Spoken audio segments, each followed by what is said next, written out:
Everyone, welcome to beat the street.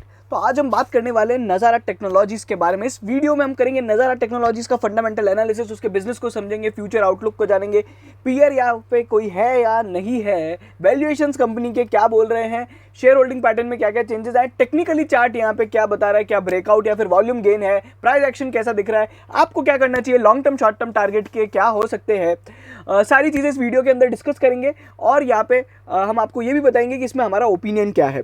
अगर आप हमारे चैनल पे पहली बार आ रहे हैं तो चैनल को जरूर सब्सक्राइब करो और बेल आइकन जरूर दबाओ। सबसे पहले एक बहुत ही इंपॉर्टेंट अपडेट देना चाहूँगा। हम लोग ने 1650 रुपये पे यहाँ पे बोला था नज़ारा टेक्नोलॉजीज को लेना। जब इसका भाव था 1740, तब हम लोग ने बोला था कि इसके Q4 के रिजल्ट खराब आए हैं, इसको यहाँ पे बेचेंगे, 1650 पे बाय करेंगे। और वो स्ट्रेटेजी हम लोग ने 4 बार अप्लाई करी है और लगातार ये स्ट्रेटेजी चलती आई है और आज एक स्टॉक ने बहुत जोरदार ब्रेकआउट दिया है। अगर आप देखोगे तो ये हमारा ट्विटर है जहाँ पे हम लोग ने है ना ये स्ट्रेटेजी के बारे में सारी हिस्ट्री डाली थी। तो आप देख सकते हो, सबसे पहले हम लोग ने जब Q4 के रिजल्ट आए थे और हर बार हम लोग बार बार बोलते थे कि यही स्ट्रेटेजी हम लोग यूज़ करेंगे, ये स्ट्रेटेजी बार बार अप्लाई करेंगे। हम लोग ने अभी अगर आप देखोगे तो लास्ट यहाँ पे 4 जून को हमने बोला था कि आप नज़ारा टेक्नोलॉजीज़ को 1665 पे ऐड करना 1750 के टारगेट के लिए। और आज अगर आप देखोगे एग्जैक्ट वैसा का वैसा हुआ है। 1671 रुपये का यहाँ पे लो बनाया था आज यहाँ पे इसके अंदर, और यहाँ पे 1830 का हाई बनाया है इतने खराब बाजार में भी। लगभग 10% का सिंपल एक ही दिन के अंदर गेन देखने को मिल गया।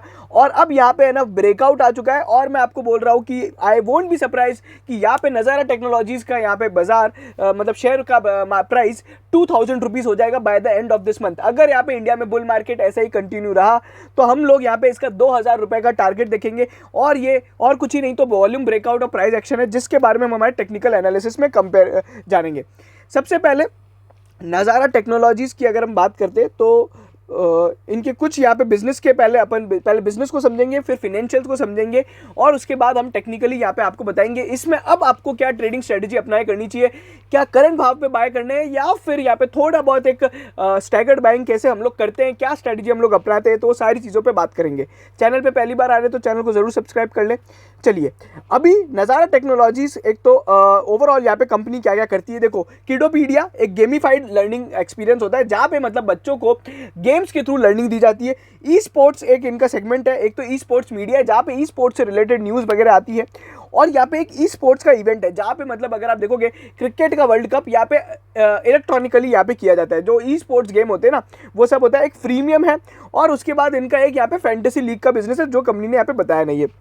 ओवरऑल कंपनी ने जो ग्रोथ देखी है वो बहुत ही शानदार है। और इकलौती यहाँ पे इंडिया के अंदर कंपनी है जो गेमिंग के अंदर है। एक और कंपनी है जो यहाँ पे इंडिया में गेमिंग में अभी एंटर हुई है, उसका वीडियो भी हम लोग ने डाला था। आप अगर वो वीडियो देखना चाहते हो तो आई बटन दबा के देख सकते हो, नहीं तो हम लोग ने टेलीग्राम पे उसका पूरा एनालिसिस डाला है, तो आप टेलीग्राम पे भी देख लेना।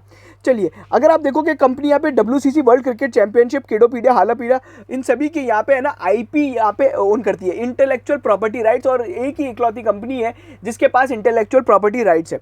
इनके अगर आप ग्रोथ देखोगे तो यहाँ पे 56% यहाँ पे ग्रोथ देखने को मिली है मंथली यहाँ पे एक्टिव यूजर्स के अंदर, जो कि अभी अगर आप देखोगे 62.5 मिलियन हो गए हैं। और कंपनी के पास यहाँ पे जो टैलेंट और रिसोर्सेज है बहुत ज़्यादा है।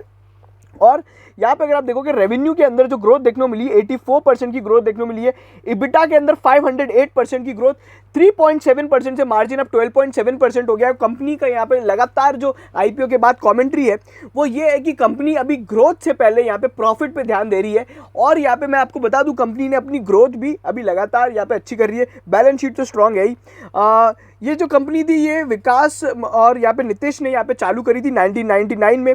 उसके बाद थोड़े बहुत ट्रांजैक्शंस कर करके कंपनी यहाँ पे ओवरऑल गेमिंग कंपनी बनी है, जिसके बारे में आप देख सकते हो कंपनी का ज़्यादा अपने को चिट्टा पुराना नहीं देखना है। बट मैं ये इसलिए बता रहा हूँ क्योंकि वो दोनों लोग आज भी इस कंपनी में है। Only diversified player in India. और यहाँ पे जो इनका जोग्राफी है, जिस जगह पे काम करते हैं इंडिया में, वो एक इमर्जिंग मार्केट है, बहुत ही अंडर पेनिट्रेटेड मार्केट है। नज़ारा अगर जिस एरिया में काम करता है गेमिंग, बहुत ही अंडर पेनिट्रेटेड है। बिजनेस मॉडल के अंदर क्या क्या आता है, एडवर्टाइजिंग, सब्सक्रिप्शन, मीडिया राइट्स, इन ऐप परचेजेस, ब्रांड स्पॉन्सरशिप्स। आपको मेरे को नाम को समझाने की जरूरत नहीं है। बेसिकली एडवर्टाइजिंग से जो इनकम होती है, सब्सक्रिप्शन यानी कोई प्रीमियम सर्विस लेते हैं, मीडिया राइट्स या फिर मीडिया राइट्स किस चीज़ के हो गए, कोई भी गेमिंग को टेलीकास्ट करना है अगर हॉटस्टार पे तो यहाँ पे ये लोग मीडिया राइट्स देंगे। वहीं पे ब्रांड स्पॉन्सरशिप्स वगैरह हो गई और वो सब चीज़ हो गई। फिर IP ब्रांड ओन्ड एसेट्स है इनके पास, जो कि 100% इनका इन हाउस कंटेंट क्रिएशन होता है। यहाँ पे ओन सॉफ्टवेयर और इंजन बनाते हैं, इंफ्रास्ट्रक्चर बनाते हैं।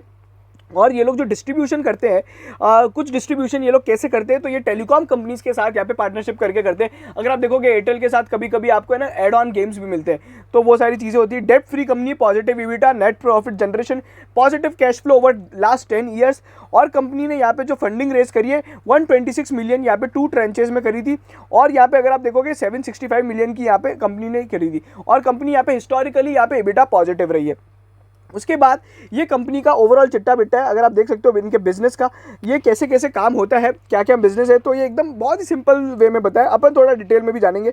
37% रेवेन्यू इनका यहाँ पे गेमिफाइड अर्ली लर्निंग से आता है, ई स्पोर्ट्स से इनका 37% आता है, प्रीमियम से 4%, टेलको सब्सक्रिप्शन से 17%, और ये वाले बिजनेस से बहुत ही कम आता है। मेन जो अपना बिजनेस है, एक तो टेलको में बहुत ज़्यादा दम है और एक इसमें और इसमें, अभी इन बिजनेस को भी समझेंगे। ओवरऑल यहाँ पे आप देख लो टारगेट डेमोग्राफिक्स क्या क्या है। ये वाला जो बिजनेस है ये मेरा फेवरेट है। ई स्पोर्ट्स वाले में बहुत ज़्यादा एक तो कॉम्प्लेक्स, वो पूरा का पूरा बिजनेस सेगमेंट ही इतना कॉम्प्लेक्स है कि हर कोई तो घुस ही नहीं सकता। गेमिफाइड लर्निंग, मैं मानता हूँ कि गेमिफाइड लर्निंग में क्या हो सकता है कि बाइजू या फिर अन अकेडमी वाली जैसी जो कंपनीज है ना जो काम कर रही है, ये कंटेंट क्रिएट करके गेमिफाइड लर्निंग का काम कर सकती है, बट एज ऑफ नाउ इन लोग ने कोई यहाँ पे फोरे नहीं किया। फ्रीमियम के अंदर अगर अपन बात करें, जो मैं जिस स्मॉल कैप कंपनी की बात कर रहा था, तो वो कंपनी यहाँ पे फ्रीमियम का काम और टेलको का काम करती है। तो फ्रीमियम मतलब बेसिकली आपके जो नॉर्मल गेम्स होते हैं ना, अपना कैंडी क्रश वगैरह, ये फ्रीमियम कैटेगरी में आते हैं। तो ये सारी चीज़ें जो इन ऐप आप प्ले स्टोर से डाउनलोड करते हो। ई स्पोर्ट्स के इवेंट्स होते हैं जहाँ पे ई स्पोर्ट्स में पार्टिसिपेशन होता है, खेलने का और देखने का, और फैंटेसी लीग्स वगैरह होती है। और रियल गेमिंग या फिर स्किल गेमिंग, मनी गेमिंग क्या होता है, ये बेसिकली जो अपना सट्टा बाजार होता है, जो गेम्स में अपन खेलते हैं, जैसे ड्रीम 11 एक रियल मनी गेमिंग है, तो वहाँ पे पैसा इन्वॉल्व होता है, पैसा कलेक्ट किया जाता है आप जो ट्रांजेक्शन करते हो उस पर। बट इस पर यहाँ पे कंपनी ने बोला है they are not trying to, यहाँ पे कंपनी यहाँ पे इसमें एक है ना फोरे नहीं कर रही है, इसमें ज़्यादा यहाँ पे कॉशियस है। दो चीज़ें हैं, एक तो ड्रीम 11 बहुत बड़ा प्लेयर है इस सब में, और यहाँ पे और भी कंपनीज आई हैं। अभी अगर आप देखोगे तो बहुत सारी माई 11 सर्कल वगैरह जैसी कंपनीज हैं, तो बहुत सारी कंपनीज इस particular gaming real money gaming में आ रही है। दूसरा, यहाँ पे इंडियन गवर्नमेंट की यहाँ पे कोई रेगुलेटरी पॉलिसी यहाँ पे क्लियर नहीं है कि ये सट्टा है या नहीं है, ठीक है। तो बहुत रेगुलेटरी यहाँ पे है ना प्रॉब्लम्स है, और यहाँ पे जीएसटी को रिलेटेड भी प्रॉब्लम है। तो कंपनी ने बोला है कि हम लोग इस सेक्टर को ज़्यादा फोकस नहीं करेंगे, जब सरकार यहाँ पे इसको थोड़ा लीगली अप्रूव कर देगी तब हम लोग करेंगे। आज भी इंडिया में सिक्किम, नागालैंड और गोवा के अलावा यहाँ पे आप बैटिंग, गैम्बलिंग वगैरह नहीं कर सकते हो, तो दैट इज़ एन इलीगल। अच्छा, गेमिंग अगर आप देखते हो तो इंडिया के अंदर गेमिंग की यहाँ पे जो ग्रोथ देखने को मिली है वो 32% की CAGR ग्रोथ है, और वहीं पे बॉलीवुड इंडस्ट्री की यहाँ पे ग्रोथ जो कंपनी ने कंपेयर करके बताई है वो 30% की है। ग्लोबल इंडस्ट्री के अंदर यहाँ पे अगर आप देखोगे जो यहाँ पे CAGR ग्रोथ रही है वो यहाँ पे 10% की रही है। आप मतलब समझ लो कि इंडिया में जो ग्रोथ है वो 32% की है, और यहाँ पे वर्ल्ड में जो ग्रोथ है 10% की है। मतलब इंडिया इतना अंडर पेनिट्रेटेड और ग्रोइंग मार्केट है। इसलिए मैं पिछली वीडियो में मैंने Q4 के एनालिसिस में बताया था कि टेंसेंट की वैल्यूएशंस यहाँ पे इसलिए कम है क्योंकि यहाँ पे नज़ारा एक ऐसे फील्ड में काम कर रहा है, ऐसी जगह काम कर रहा है जो बहुत ग्रोइंग बिजनेस है। और मैच्योर्ड इमैच्योर्ड बिजनेस का भी फर्क पड़ता है। आप सभी को पता है एक छोटी कंपनी बहुत ज़्यादा तेज़ी से ग्रो करेगी, और टेंसेंट जो कि एक बहुत बड़ी कंपनी है वो थोड़ा धीरे ग्रोथ करेगी। इसलिए टेंसेंट की वैल्यूएशंस कम है, और नज़ारा टेक्नोलॉजीज वर्ल्ड की सबसे महंगी गेमिंग कंपनी है। अगर आप पी या फिर PB रेशियो वगैरह देखते हो उसमें। पर कैपिटा इनकम ग्रोथ वगैरह बताइए, स्मार्टफोन पेनिट्रेशन है इंडिया, US, चाइना के अंदर अगर आप देखते हो तो बाकी ये सारी चीज़ें मतलब कुल मिला के ना तरह तरह से बताया गया है कि इंडिया में अभी भी गेमिंग का कितना ज़्यादा वो है। तो चाइना का गेमिंग मार्केट और इंडिया का गेमिंग मार्केट और US का गेमिंग मार्केट को कंपैरिजन किया है। नंबर ऑफ मोबाइल गेमर्स वगैरह हैं और मोबाइल गेमिंग रेवेन्यू है। तो ये सारी चीज़ें हैं जो अपने को यहाँ पे देखनी है। उसके बाद यहाँ पे गेमिफाइड लर्निंग की बात करते हैं। कंपनी में क्या क्या होता है, एक तो किडोपीडिया है जो कि यहाँ पे अगर आप देखोगे तो ये गूगल प्ले वगैरह पे इन्वॉल्व होता है। 2 से 7 साल के बच्चे खेलते हैं, 4 ज्योग्राफीज़ में काम करता है। 90% रेवेन्यू नॉर्थ अमेरिका से लेके आते हैं क्योंकि वहीं पे सबसे ज़्यादा चलता है। मंथली यहाँ पे इनके जो सब्सक्रिप्शन प्राइस है वो कंपनी ने बताई है कि कैसे कैसे होता है। उसके बाद यहाँ पे created in India but sold to customers abroad. India में आपको पता है हर चीज़ यहाँ पे बहुत सस्ते में काम हो जाती है। स्पेनिश, फ्रेंच, जर्मन लैंग्वेज में होता है। यहाँ पे इसमें मोनेटाइजेशन कैसा है, सब्सक्रिप्शन बेस्ड मोनेटाइजेशन है। अगर आपके बच्चे को यहाँ पे आपको गेमिफाइड लर्निंग देनी है तो आपको इनका सब्सक्रिप्शन खरीदना पड़ेगा। की मैट्रिक्स इसमें क्या क्या है, यूजर बेस के अंदर जो ग्रोथ देखने को मिली है वो बहुत ही बढ़िया है, 274%। उसके बाद 72% लगातार यहाँ पे अगर आप देखोगे तो गेमिफाइड लर्निंग है। कंपनी का यहाँ पे EBITDA मार्जिन 20-22 से 22-24% रहता है जो कंपनी ने बताया था। बट लास्ट FY21 के अंदर कंपनी ने जो EBITDA मार्जिन यहाँ पे पोस्ट किया है वो 7% है। ठीक है, तो ये ऐसे काम हो रहा है कि यहाँ पे ये कंपनी का ओवरऑल लाइफ टाइम वैल्यू है, ये कैलकुलेशन है। तो आप ये देख सकते हो कि यूनिट इकोनॉमिक्स पे कैसे चल रही है, मतलब है ना, कैसे लाइफ टाइम वैल्यू उससे क्रिएट होती है, फिर इन ऐप परचेजेस होती है, उससे कॉस्ट ऑफ सब्सक्रिप्शन वगैरह माइनस करते हैं, तो ये सब काम होता है। उसके बाद यहाँ पे financials from the date of acquisitions वगैरह अगर आप देखोगे किडोपीडिया के, तो यहाँ पे कंपनी ने जो बताया है कि कंपनी ने इसको जब खरीदा था उसके बाद से यहाँ पे इसके डेट ऑफ एक्विजिशन से फिनेंशियल्स कैसे रहे, तो वो यहाँ पे कंपनी ने चीज़ें यहाँ पे बताई है। तो ये सब चीज़ें थी किडोपीडिया, और यहाँ पे इसके बारे में था यूएस की मार्केट अपॉर्चुनिटी इतनी ज़्यादा है कि यहाँ पे नज़ारा की सारी यहाँ पे कंपनी की जो मार्केटिंग स्पेंड और गेन यहाँ पे अब्जॉर्ब कर सकती है, और यहाँ पे मार्केट शेयर भी ग्रोथ करने में बहुत ज़्यादा सक्षम है। इसके यहाँ पे बताया कंपनी ने कितना एड्रेसेबल पॉपुलेशन है, और यूएस में गेमिफाइड लर्निंग कितनी है, और यहाँ पे क्या क्या हो रहा है। तो ये सारी चीज़ें हैं जो एक्सपेक्टेशंस है ना, अगर आप देखोगे यहाँ से भी अभी 4 गुना, यहाँ पे 3 गुना होने की उम्मीद है गेमिफाइड लर्निंग में। तो ये बहुत ज़्यादा यहाँ पे एक है ना, मतलब कि एक वो है कंपनी का गेमिफाइड लर्निंग। अच्छा, उसके बाद यहाँ पे अमेरिकन्स ने यहाँ पे बताया कि $76 बिलियन लगभग है ना यहाँ पे अपने उस पर एजुकेशन और उस पर यहाँ पे खर्च करते हैं यूएस के अंदर। तो ये ई स्पोर्ट्स का हुआ। नॉर्डविन गेमिंग क्या है? नॉर्डविन गेमिंग ई स्पोर्ट्स इवेंट है, ये बहुत ही कॉम्प्लेक्स है। देखो इसके अंदर है ना बहुत सारे, अगर आप देखोगे तो ई स्पोर्ट्स इवेंट होते हैं, पबजी वगैरह का हुआ था, वैसे ही आजकल है ना कबड्डी वगैरह के ई स्पोर्ट्स इवेंट होने लग गए। तो वो सारी चीज़ें इसके अंदर, एक तो है ना ये मॉडल इतना कॉम्प्लेक्स है। देखो यहाँ पे इसको अगर आप समझो तो ये ऐसे काम करता है। नॉर्डविन गेमिंग में क्या होता है कि यहाँ पे ई स्पोर्ट्स का कंटेंट दिया जाता है, जिसके अंदर यहाँ पे टीवी ब्रॉडकास्ट और ओटीटी प्लेटफॉर्म्स होंगे जो यहाँ पे इसको ब्रॉडकास्ट करेंगे, वहाँ से इनकम आएगी। उसके बाद इनके पास है ना एडवर्टाइजिंग की इनकम आती है। फिर यहाँ पे क्या होता है, ई स्पोर्ट्स के लिए अगर आप जैसे पबजी वगैरह खेलते हो, पबजी वगैरह में आप लोग है ना गन्स वगैरह खरीदते हो, तो इन ऐप परचेजेस से भी यहाँ पे रेवेन्यू डेवलप होता है, तो वो एक आता है। उसके बाद ये ओनली कंपनी है जिसके पास यहाँ पे प्रोफेशनल यहाँ पे ई स्पोर्ट्स इवेंट करने के यहाँ पे कंटेंट के राइट्स हैं और ये सारी चीज़ें। तो जो इनको है ना, मतलब मोट है ये कंपनी का, ये एक एंट्री बैरियर क्रिएट कर रखा है इनने पूरी गेमिंग इंडस्ट्री में, जो कि बहुत ज़्यादा है। और यहाँ पे ड्रीम 11 से इसको कंपेयर करने की जरूरत नहीं है, ड्रीम 11 इस बिजनेस में है ही नहीं। यहाँ पे अगर आप देखोगे फॉर्मेट आईपीज और यहाँ पे कंटेंट आईपीज और मीडिया रिलेशनशिप्स रेवेन्यू होता है, इसमें जो EBITDA मार्जिन है 10% का है। वहीं पे ई स्पोर्ट्स के ग्रोथ ड्राइवर्स कंपनी ने बताया। देखो ये कैसे क्या काम करता है ना, एक तो लाइव स्ट्रीमिंग होती है, मोबाइल गेमर्स देखते हैं, फिर पब्लिशर यहाँ पे रेवेन्यू जनरेट होता है, फिर मल्टीपल लीग्स वगैरह होती है। और वैसे ही यहाँ पे आईएपी का रेवेन्यू कैसे ड्राइव किया जाता है, एक तो ई स्पोर्ट्स का इवेंट होता है, फिर मोबाइल गेमर्स बढ़ते हैं। आईएपी मतलब मेरे को भी लगता है यार मैं भी है ना वो गन खरीदूंगा, मैंने आज यहाँ पे ई स्पोर्ट्स इवेंट में देखा, फिर रेवेन्यू बढ़ता है और इससे यहाँ पे पब्लिशर्स को भी फायदा होता है, गेमिंग पब्लिशर्स को। और यहाँ पे अगर आप देखोगे इनका पूरा इंफ्रास्ट्रक्चर बनाया जाता है और पहले इनकी फिर ब्रांडिंग की जाती है, मार्केटिंग की जाती है, एग्रीमेंट्स किए जाते हैं। तो कुल मिला के यहाँ पे एक कंपनी यहाँ पे गेम क्रिएट करती है और उसके बाद यहाँ पे नज़ारा टेक्नोलॉजीज उसका मार्केटिंग और पूरा ई स्पोर्ट्स इवेंट तैयार करती है। तो ये एक ऐसे टोटल यहाँ पे कंपनी का बताया। और यहाँ पे कंपनी ने बोला कि डीप मोट है हमारे पास, यहाँ पे कोई भी हमारे आजू बाजू नहीं है, ठीक है। और इनके यहाँ पे कंपनी ने बताया कि why they will continue to dominate because Nazara technologies वो ई स्पोर्ट्स इवेंट के लिए जो टेक इंफ्रास्ट्रक्चर चाहिए वो खुद क्रिएट करती है, और जिसपे यहाँ पे ग्लोबल यहाँ पे जो गेम्स होते हैं बड़े बड़े, जब से वर्ल्ड क्रिकेट गेम्स होता है वो उस पर रन होता है। तो ये ऐसे होता है, फिर ब्रांड्स के साथ इनकी यहाँ पे पार्टनरशिप होती है जिससे इनको एडवर्टाइजिंग और स्पॉन्सरशिप की इनकम आती है। और यहाँ पे कुछ जो कंपनीज होती है गेम लॉफ्ट वगैरह, वो यहाँ पे इनको अपना वो देती है कि राइट्स देती है, आप ई स्पोर्ट्स का इवेंट हेल्ड करो। देखो ई स्पोर्ट्स का इवेंट बहुत सिंपल है, वापस समझा देता हूँ। कैंडी क्रश है, एक बहुत ही सिंपल गेम है ना। कैंडी क्रश तो आप मोबाइल्स पे खेलते हो, बट अगर आप ये सोचो कैंडी क्रश का टूर्नामेंट हो जाए, और ऑब्वियस ही बात है कैंडी क्रश का टूर्नामेंट तो आपको स्टेडियम में कराने की जरूरत नहीं है, तो मोबाइल भी खेलना है, तो ई स्पोर्ट्स इवेंट ये होता है। कैंडी क्रश आप जो घर पे खेल रहे हो और कैंडी क्रश का कंपटीशन को यहाँ पे ऑर्गेनाइज करने को यहाँ पे ई स्पोर्ट्स इवेंट कहा जाता है। एकदम सिंपल भाषा में मैंने समझा दिया। जो ज़्यादा इंजीनियर बैकग्राउंड होंगे उनको लगेगा ये डेफिनेशन बहुत ही यहाँ पे अजीब है, आपने बहुत ही मतलब है ना मतलब जनरल लैंग्वेज में समझाया, बट ये ताकि सबको समझ में आ जाए ये मैंने बताया है। फिर ई स्पोर्ट्स मीडिया का इनका ओवरऑल यहाँ पे बिजनेस है, जिसके अंदर कुछ नहीं होता है, न्यूज़ वगैरह और मीडिया वगैरह यहाँ पे आर्टिकल्स वगैरह छापे जाते हैं, कुछ यहाँ पे स्पोर्ट्स का यहाँ पे प्रमोशंस वगैरह किया जाता है। इसके अंदर जो एवरेज रेवेन्यू अगर आप देखोगे यहाँ पे एवरेज यहाँ पे अगर आप देखोगे मंथली एक्टिव यूजर्स जो है 42 मिलियन के रहे हैं, वहीं पे यहाँ पे 87 मिलियंस यहाँ पे विजिट्स पर मंथ रही है। तो ये सारी चीज़ें टारगेट यहाँ पे क्या है, एक तो फैंस वगैरह और स्पोर्ट्स स्पेक्टर्स वगैरह होते हैं, मतलब आप क्रिकेट वगैरह की जो न्यूज़ है ना वो यहाँ पे आती है, और इनके पास एड इन्वेंट्री वगैरह पार्टनरशिप्स आती है। तो इस तरीके से ये लोग काम करते हैं। और ये अगर आप देखोगे स्पोर्ट्स इंडिया लीडिंग डेस्टिनेशन है की मैट्रिक से, अगर आप देखोगे मंथली एक्टिव यूजर्स इनके बढ़ते आ रहे हैं, और IPL वगैरह का जो टाइम आता है ना, ये वाला जो टाइम आता है, इसमें ऑब्वियसली ये चीज़ें बढ़ जाती है। अभी अगर आप देखोगे इंक्रीज इन विजिट्स यहाँ पे अभी अगर आप देखोगे तो थोड़ी कम हुई है पिछले साल से। रेवेन्यू अगर आप देखते हो, इबिटा के अंदर यहाँ पे ग्रोथ करिए, 48% का इबिटा यहाँ पे कंपनी लेके आती है, जो कि बहुत ज़्यादा है। वहीं पे पूरे साल के लिए अगर आप देखते हो फाइनेंशियल्स के लिए, तो फॉर द फुल ईयर अगर आप देखते हो तो कंपनी का यहाँ पे इबिटा मैंने आपको बताया था कि यहाँ पे 48% है। तो ये इस तरीके का बिजनेस है। फ्रीमियम वाला बिजनेस क्या है आप सभी के लिए, जो कैंडी क्रश आप खेलते हो डाउनलोड करते हो, वो फ्रीमियम वाला बिजनेस है।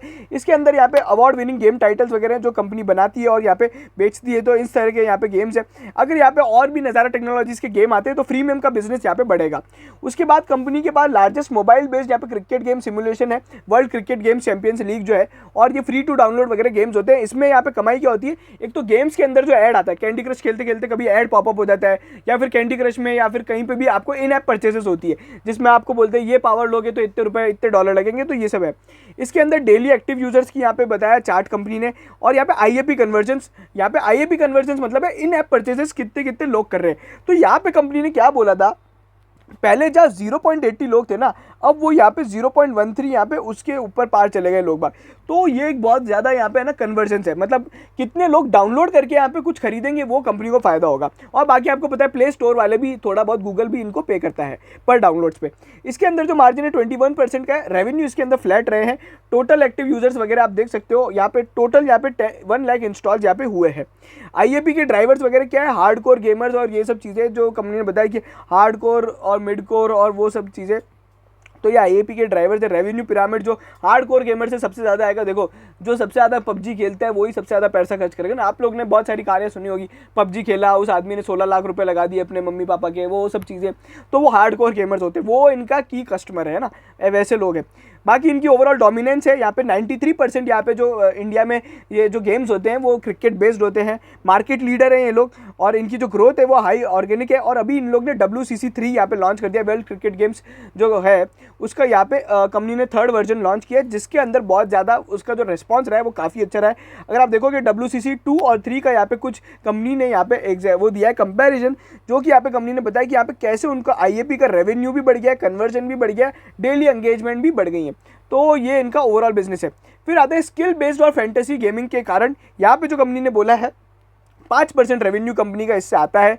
इसके अंदर क्या होता है, बेसिकली जो ड्रीम 11 में आप करते हो ना, वो वाला काम होता है, वो बहुत सारी चीज़ों में हो सकता है। प्लेटफॉर्म फी चार्ज की जाती है, बेसिकली आपने 100 रुपये लगाए, 100 रुपये की शर्त लगाई, 5 रुपये यहाँ पे आपका ये लेके जाएगा नज़ारा टेक्नोलॉजीज, ठीक है। बाकी यहाँ पे टेक्नोलॉजी और मार्केटिंग सर्विस के साथ यहाँ पे कंपनी वो करती है, और यहाँ पे कंटेंट वगैरह, ऑडियो विजुअल, टेक्स्ट फीड वगैरह वो सब काम होता है। फिर डिजिटल इनके पेमेंट पार्टनर्स वगैरह होते हैं।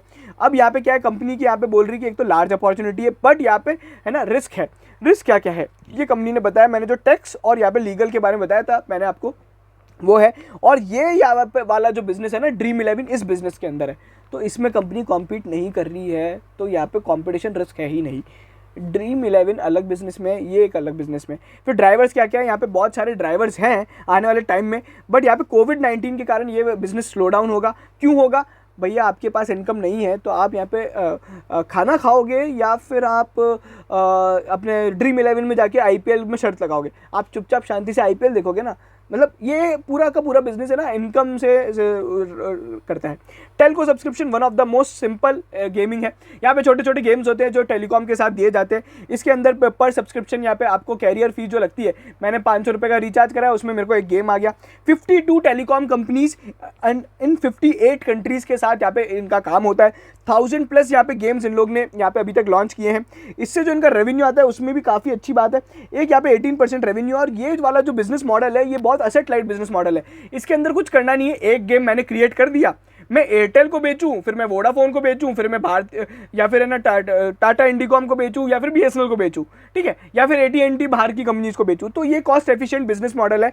और इसके अंदर यहाँ पे जो ROI स्पेंड होती है वो बहुत ज़्यादा है, मतलब ROI बहुत हाई होता है और मार्केटिंग स्पेंड वगैरह कम होती है। कंपनी ने बताया हम लोग $1 यहाँ पे अगर स्पेंड करते हैं तो नज़ारा $3 कमाता है। तो ये सारी चीज़ें, बाकी यहाँ पे कंपनी ने कुछ यहाँ पे ओवरऑल यहाँ पे एक्विजिशंस किए थे, उनकी पूरी कहानी है। नेक्स्ट वेव, नॉर्डविन गेमिंग, हाला प्ले, स्पोर्ट्स कीडा, पेपर बोट यहाँ पे अगर आप देखोगे गेमिफाइड अर्ली लर्निंग से यहाँ पे इनको पूरी एंट्री मिली है। तो ये सारी चीज़ें, बाकी कंपनी ने यहाँ पे अपना पोर्टफोलियो यहाँ पे जो एक्सपेंड किया था, 3 कंपनीज यहाँ पे खरीदी थी, उसके बारे में बताया। एब्सोल्यूट स्पोर्ट्स एक कंपनी थी, फिर यहाँ पे हाला प्ले वगैरह खरीदा है। वर्ल्ड क्रिकेट चैंपियनशिप की इनके पास इंटेलेक्चुअल प्रॉपर्टी राइट्स है। फ्यूचर अप्रोच टू M&A, यहाँ पे कंपनी ने बोला, यहाँ पे ये फ्यूचर आउटलुक है जो आप लोग पूछते हो ना क्या टारगेट है। देखो, एक तो इन्वेस्टमेंट एक्विजिशंस अपॉर्चुनिटीज ढूंढेगी, यहाँ पे एग्जिस्टिंग इन्वेस्टमेंट के अंदर इंक्रीज स्टेक बढ़ाएगी, लार्ज एड्रेसेबल मार्केट वाले में जहाँ पे मतलब ज़्यादा अंडर पेनिट्रेशन है वहाँ पे ज़्यादा एड्रेस करेगी, और यहाँ पे ग्रो यूज़र बेस को यहाँ पे बढ़ाएगी। ये कंपनी का ओवरऑल यहाँ पे आउटलुक है जो यहाँ पे मेरे को लग रहा है आपको बताना चाहिए। और यहाँ पे कॉम्प्लीमेंट्री प्रोडक्ट्स में और नए मार्केट्स में यहाँ पे एंटर करेगी, ये कंपनी का पूरा आउटलुक था। फिर वहीं पे यूनिक कॉम्बिनेशन है, एक तो क्या क्या है देखो, की ग्रोथ ड्राइवर्स बताए हैं, फिर ऑपरेटिंग लेवरेज के ड्राइवर्स हैं, और वे फॉरवर्ड क्या क्या है। वे फॉरवर्ड मैंने आपको बताया था कैसे कैसे काम होने वाला है। देखो, घूम फिर के बात तो वही है, ठीक है। कंपनी यहाँ पे अलग अलग तरीके से बताएगी कि हम लोग कैसे वैल्यू क्रिएशन वगैरह करेंगे, और वो सारी चीज़ें हैं। बाकी अगर आप देखोगे फ्रीमियम के अंदर यहाँ पे अभी है ना रेवेन्यू वगैरह इंक्रीज़ करेंगे, वर्चुअल आइटम्स और बढ़ाएंगे, और इसके कारण इनको ओवरऑल यहाँ पे इनकम बढ़ेगी। वहीं पे pioneers of Indian gaming industry, मतलब कंपनी का मैनेजमेंट है जो कि यहाँ पे है, और ये लोग मोस्टली यहाँ पे जो कंपनी है ये एकदम प्रोफेशनली मैनेज्ड है। तो ये सब चीज़ें हैं। बोर्ड ऑफ डायरेक्टर्स वगैरह भी काफ़ी स्ट्रांग है। फिनेंशियल्स की बात करते हैं तो फिनेंशियल्स यहाँ पे मैंने आपको बताया था, यहाँ पे फिनेंशियल में इनकम यहाँ पे बढ़ी है, ठीक है। EBITDA मार्जिन आपका बढ़ गया है। पैट यहाँ पे अगर आप देखोगे तो कंपनी पिछली बार लॉस मेकिंग में थी, इस बार पैट में आई है, तो यहाँ पे जो पैट मार्जिन अभी भी 2.9% है। आने वाले क्वार्टर में क्या देखेंगे कि एक तो EBITDA मार्जिन और पैट यहाँ पे बढ़ता है क्या, और कंपनी यहाँ पे Q4 के जो खराब रिजल्ट्स आए थे उसके बाद यहाँ पे कंपनी ग्रोथ कैसी पुट ऑन करती है उस पर्टिकुलर मतलब क्वार्टर से कंपेयर करें। Q4 थोड़ा खराब था Q3 से। की मैट्रिक्स ग्रोथ क्या क्या है मैंने आपको बताया था, कहाँ से रेवेन्यू आता है और किन किन जगह से किन किन तरीके से आता है। तो ये इनका ओवरऑल रेवेन्यू है, जिसके अंदर सबसे ज़्यादा ग्रोथ है, जो मेरा फेवरेट बिजनेस था ई स्पोर्ट्स वाला था। उसके बाद यहाँ पे गेमिफाइड लर्निंग से बहुत ज़्यादा ग्रोथ आई है, जो यहाँ पे मैं बोल रहा था ना बायजूस वगैरह आ सकते हैं, बट आ नहीं रहे हैं, ठीक है। बाकी रियल मनी गेमिंग कंपनी जो एक्सपेंड ही नहीं करना चाहती, वो यहाँ पे ऑलरेडी यहाँ पे डाउन टर्न में है, और ये कंपनी मेरे को नहीं लगता ये आने वाले टाइम में शायद ये वाला बिजनेस भी बंद हो जाएगा। अगर सरकार ने कोई नई नीति फटाफट से नहीं निकाली तो ये लोग तो बंद ही कर देंगे। टेल्को सब्सक्रिप्शन का बिजनेस ठीक ठाक रहा है, और बाकी कंपनी को अदर इनकम वगैरह हुई है जो कि बेसिकली यहाँ पे इन्वेस्टमेंट्स वगैरह से हो सकती है। की मैट्रिक्स EBITDA वगैरह यहाँ पे कंपनी ने बताया, सेगमेंट का यहाँ पे EBITDA कैसे कैसे चलता है, तो यहाँ पे EBITDA है और ये सब चीज़ें। यहाँ पे EBITDA मार्जिन से कौन सा गेमिंग यहाँ पे सबसे ज़्यादा अगर आप देखते हो तो ये कंपनी का EBITDA का वो है कि कौन कौन सी कंपनी यहाँ पे EBITDA में आती है। अच्छा, रियल मनी गेमिंग जो है ना वो EBITDA लॉस मेकिंग है, मतलब वो कंपनी का EBITDA हिट करती है, मतलब कंपनी का पैसा खा रही है, कुछ कमा के नहीं दे रही है। कंसोलिडेटेड बैलेंस शीट है, डेट फ्री कंपनी है, और इनका अभी आपको पता है नेटवर्थ वगैरह बढ़ गया है। देखो, पी रेशो की मैं आपको बात करूँ तो वो भी बता दूंगा, बट यहाँ पे उसको कंपेयर किससे करोगे। ये एक ऐसी कंपनी है जहाँ पे आप है ना स्टैंडर्ड वैल्यूएशंस नहीं लगा सकते, पी हो या पीबी हो। चलो पी रेशो अगर आपको देखना है तो मैं बता दूं, पी रेशो यहाँ पे कंपनी का, ईपीएस तो कंपनी ने डाला ही नहीं है, चलो मैं दिखा दूंगा, पी रेशो भी दिखा दे। यहाँ पे कैश फ्लोज वगैरह अगर आप देखते हो तो कंपनी के कैश फ्लोज भी काफ़ी अच्छे रहे हैं। इन्वेस्टिंग एक्टिविटीज़ से कैश फ्लोज बहुत ज़्यादा किए, तो मतलब यहाँ पे क्या पता पड़ता है कि आने वाले टाइम में अपन यहाँ पे बहुत ज़्यादा इन्वेस्टमेंट कर रहे हैं। फिनेंसिंग से कैश फ्लो बढ़ा है बिकॉज ऑफ यहाँ पे IPO, तो ये सारी चीज़ें रहेंगी। मेरा क्या टारगेट रहेगा यहाँ पे, मैं जैसे कि आप लोगों ने मेरे 5 पॉइंट एनालिसिस में भी देखा था, मैंने 2000 का टारगेट दिया था, तो बिल्कुल यहाँ पे 2000 का टारगेट रखते हैं। आज अगर आप देखोगे तो मैं एक टेक्निकल चार्ट दिखा देता हूँ। चलिए टेक्निकल चार्ट अपन आप है ना 5 पॉइंट एनालिसिस में ही देख लेना, वो वाला चार्ट थोड़ा अपडेटेड और डिटेल्ड है, तो वो देख लेना। टारगेट मैंने बता दिया है, 2000 का टारगेट रखते हैं। उसके बाद जो अगला टारगेट रखेंगे अपन 2200 रुपये का रखते हैं, और मैं बोल रहा हूँ आपको 1 साल में अगर यहाँ पे 2500 का भाव नहीं हो जाए तो मैं बहुत यहाँ पे अचंभित नहीं होऊंगा, है ना। तो ये बहुत ज़्यादा अंडर पेनिट्रेटेड है। जैसे जैसे स्टार्टअप के कैपिटल यहाँ पे और IPOs आते जाएंगे बहुत सारे स्टार्टअप्स के, तो क्या होगा कि यहाँ पे है ना ओवरऑल यहाँ पे सेंटीमेंट पॉजिटिव होता जाएगा। कोई भी स्टार्टअप अगर खराब परफॉर्म नहीं करेगा ना तो एग्जिस्टिंग स्टार्टअप पे अभी इंटरेस्ट बनने लग जाएगा। देखो क्या है ना, ये नया बिजनेस है, ज़्यादा लोग बिलीव नहीं करते। आप में से भी बहुत लोग सोचते होंगे नज़ारा में यार इन्वेस्ट नहीं करते, थोड़ा रिस्की है, ये है वो है, बट नहीं, यहाँ पे करना चाहिए। थोड़े बहुत स्टार्टअप में और थोड़े बहुत ग्रोइंग बिजनेस में करना चाहिए, तो वो सब चीज़ें। और इसमें एंट्री पॉइंट क्या होगा, एंट्री पॉइंट यहाँ पे रहेगा कि अपना है ना 1650 एक बहुत बढ़िया लेवल है यहाँ पे, अगर आपको एंट्री लेनी है तो 1650 का एक लेवल बहुत ही शानदार है, और 1650 से 1750 वाला लेवल अच्छा है जहाँ पे आप एंट्री पॉइंट ले सकते हो। लॉन्ग टर्म के लिए बैठ रखना, ज़्यादा शॉर्ट टर्म अगर ट्रेडिंग देखनी है तो 5 पॉइंट एनालिसिस देख लेना। पी रेशो में बता रहा था जो बहुत हाई वैल्यू है, और वहीं पे EBITDA ratio, EV to EBITDA भी ज़्यादा है, प्राइस टू बुक रेशो यहाँ पे अगर आप देखोगे वो भी ज़्यादा है। तो ये था पूरा अपना नज़ारा का एनालिसिस, सारी चीज़ें जान ली है। टारगेट फिर रिपीट करूंगा, T1 यहाँ पे अपन रखते हैं 2000 का, उसके बाद T2 रखेंगे अपन 2200 का, उसके बाद अपन रखेंगे 2500 का टारगेट, ठीक है। बाकी वैल्यूएशंस को देखते हुए आप यहाँ पे थोड़ा यहाँ पे कॉशियस होना, स्टैगर्ड बाइंग करते हुए चलना, सारी क्वांटिटी एक भाव पे एक साथ नहीं उठाएंगे, ठीक है। आप हमारा टेलीग्राम चैनल जरूर ज्वाइन करें जहाँ पे नेक्स्ट नज़ारा के बारे में डिस्कशन किया गया है, बताया गया है, और यहाँ पे हमें ट्विटर पे फॉलो करें ताकि उसी तरह के आपको वहाँ पे ट्रेडिंग स्ट्रेटजीज मिल सके और आप उसको यहाँ पे फ्री में जो हम ट्रेडिंग स्ट्रेटजीज डालते हैं उसको आप अडॉप्ट कर सके। Thank you so much.